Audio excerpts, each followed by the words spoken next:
wabarakatuh. Apa kabar semuanya? Semoga kita semuanya diberikan kesehatan. Baik, pada kesempatan hari ini kita akan melanjutkan pelajaran kita. Apa pelajaran kita hari ini? Pelajaran kita kali ini tentang keselamatan kerja dan alat-alat di laboratorium. Mengapa pelajaran ini penting? Karena ini menjadi dasar kita semuanya ketika nanti akan praktikum, apa yang harus kita lakukan. Kita sudah mengenal alat-alat yang akan kita gunakan, apa fungsinya, apa namanya, kemudian kita sudah tahu bahaya dari masing-masing zat yang kita gunakan.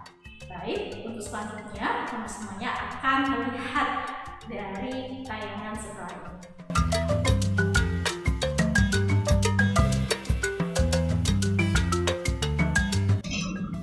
Keselamatan kerja di laboratorium. Yang pertama yang akan kita bahas adalah tentang tata tertib di laboratorium. Pertama adalah tidak masuk ke dalam labor tanpa didampingi guru. Yang kedua, jaga kebersihan meja dan ruangan laboratorium. Maka ketika sebelum meninggalkan ruangan, maka kamu harus pastikan ruangan dalam keadaan bersih dan meja dalam keadaan bersih. Dan semua alat dan bahan sudah dikembalikan ke lemari tempat penyimpanan.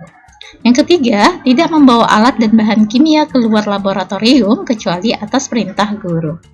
Yang keempat, tidak mencium dan mencicipi bahan kimia, karena tidak semua bahan yang kemudian dilihat berwarna bening itu adalah aman. Jadi banyak bahan kimia ini yang sangat berbahaya sehingga harus hati-hati dalam penggunaannya. Yang kelima, berhati-hati dan menghindari kebakaran.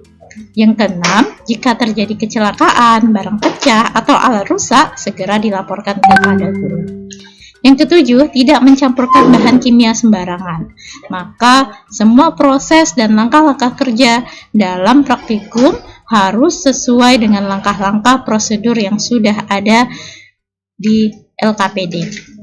Yang kedelapan, bersihkan alat-alat setelah digunakan. Kemudian, dilap dengan menggunakan tisu dan kembalikan ke tempat penyimpanan. Yang kesembilan, cuci tangan dengan sabun. Dan yang 10, tidak diperkenankan makan dan minum di laboratorium.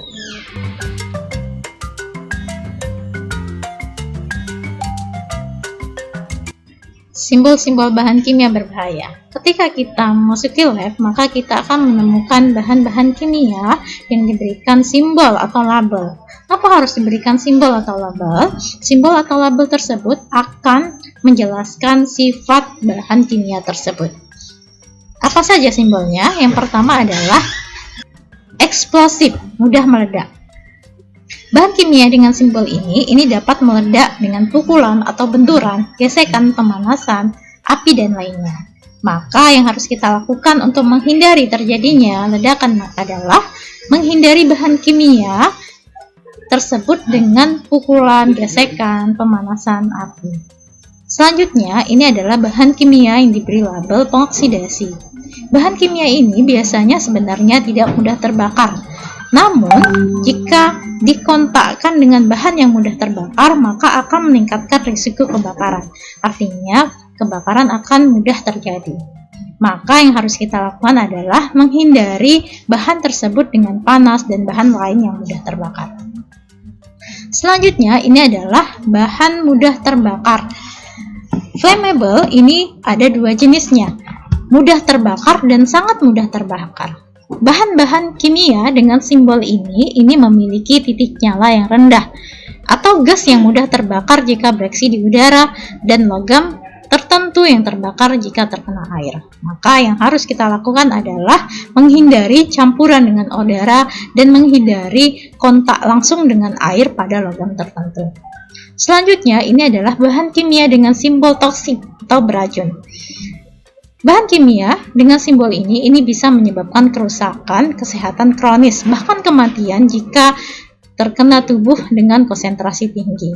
Maka yang harus dilakukan adalah menghindari bahan-bahan ini untuk masuk ke dalam tubuh, baik itu dengan terhirup, tertelan, dan kontak dengan kulit.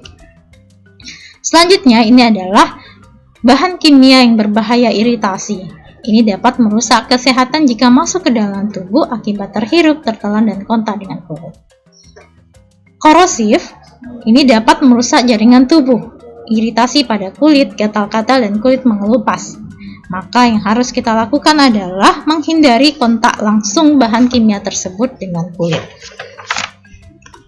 Bahan kimia dengan simbol ini sangat berbahaya bagi lingkungan, baik itu bagi air, tanah, udara, tanaman, dan mikroorganisme. Maka yang harus kita lakukan adalah jangan membuang bahan kimia tersebut langsung ke lingkungan.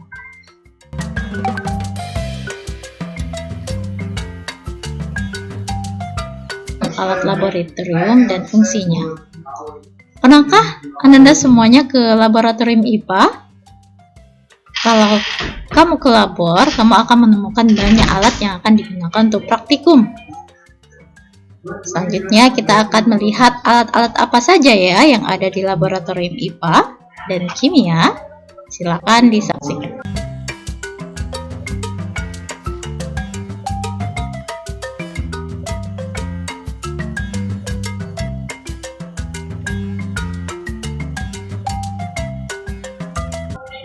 Yang pertama, ada gelas kimia atau gelas beker. Gelas kimia ini memiliki ukuran yang berbeda-beda, mulai dari 50 mili sampai 1000 mili. Apa fungsinya? Fungsinya adalah menampung zat kimia, memanaskan cairan, dan mengukur volume larutan yang tidak memerlukan ketelitian tinggi. Mengapa tidak memerlukan ketelitian tinggi? Karena untuk mengukur volume seharusnya kita menggunakan gelas ukur. Yang kedua, Erlenmeyer. Erlenmeyer ini juga memiliki beberapa ukuran, mulai dari 50 mili sampai 1000 mili. Fungsinya untuk menyimpan larutan. Yang kedua, untuk memanaskan larutan. Yang ketiga, menampung filtrat hasil penyaringan. Apa itu filtrat? Filtrat itu sama dengan penyaringan. Contohnya seperti ini. Ketika kamu menyaring, ini ada Erlenmeyer, kemudian ada gelas kimia, ini ada corong, maka akan ada hasil penyaringan. Hasil penyaringan ini disebut filtrat, sedangkan sisa dari penyaringan ini disebut residu. Dan yang keempat, fungsinya adalah menampung titran pada proses titrasi. Selanjutnya, ini gelas ukur. Gelas ukur berfungsi mengukur volume larutan. Jika kamu mengukur volume larutan menggunakan gelas ukur, maka ketelitiannya akan lebih baik. Cara mengukur dengan gelas ukur ini akan kita jelaskan kemudian. Baik, kita akan cobakan bagaimana caranya mengukur cairan menggunakan gelas ukur. Ini gelas ukur ya, gelas ukur ini 50 mili. Baik, pertama kita akan meletakkan gelas ukur ini di bidang yang datar ya, atau meja yang datar, sehingga kita memudahkan nanti ketika kita menuangkan cairan atau larutan.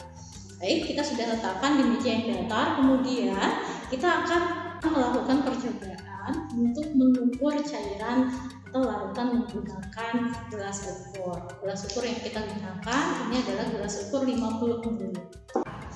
Kemudian kita masukkan cairannya menggunakan corong sebanyak 40 ml.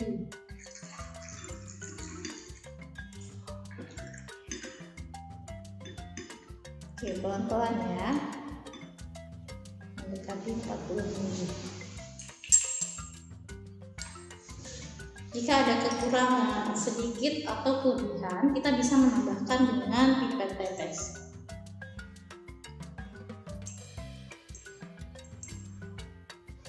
Baik, karena ini adalah cairan yang warnanya bening, maka yang harus kita tandai adalah meniskus cekungnya. Maka garis 40 mili ini harus pas dengan meniskus cekungnya. Untuk melihat pas atau tidaknya, maka mata harus sejajar dengan garis ya. Baik, ini sudah pas ya, 40 mili. Maka seperti itu ya caranya untuk menggunakan gelas ukur.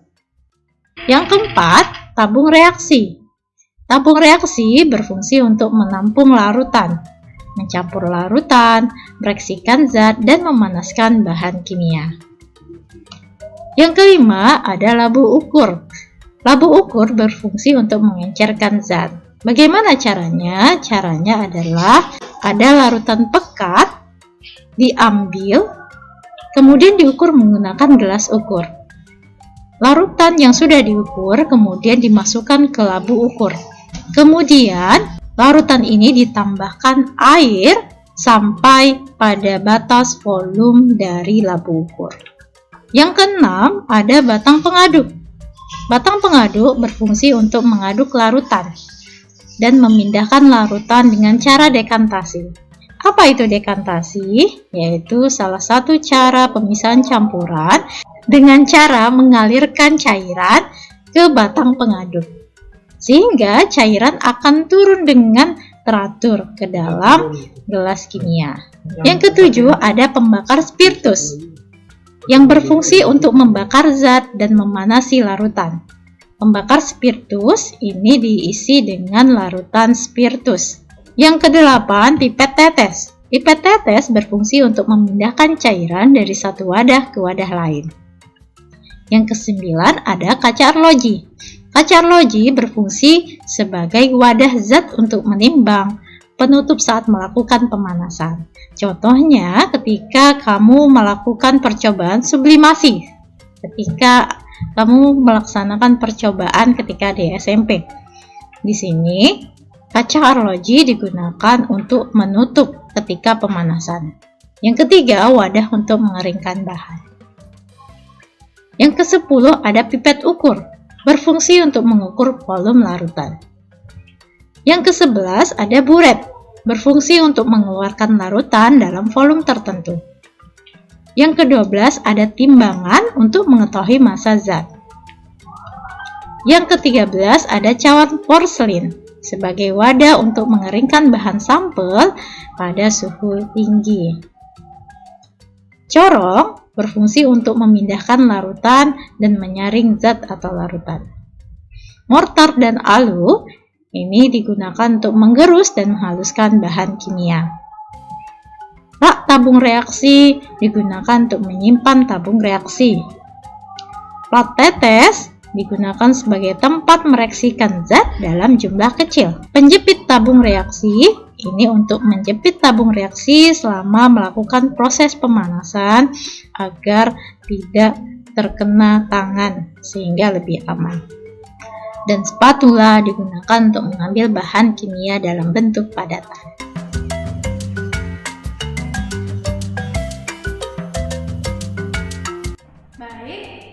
Itu tadi ya pelajaran kita hari ini tentang keselamatan kerja, tata tertib, simbol-simbol berbahaya, kemudian alat-alat yang kita gunakan di laboratorium kimia.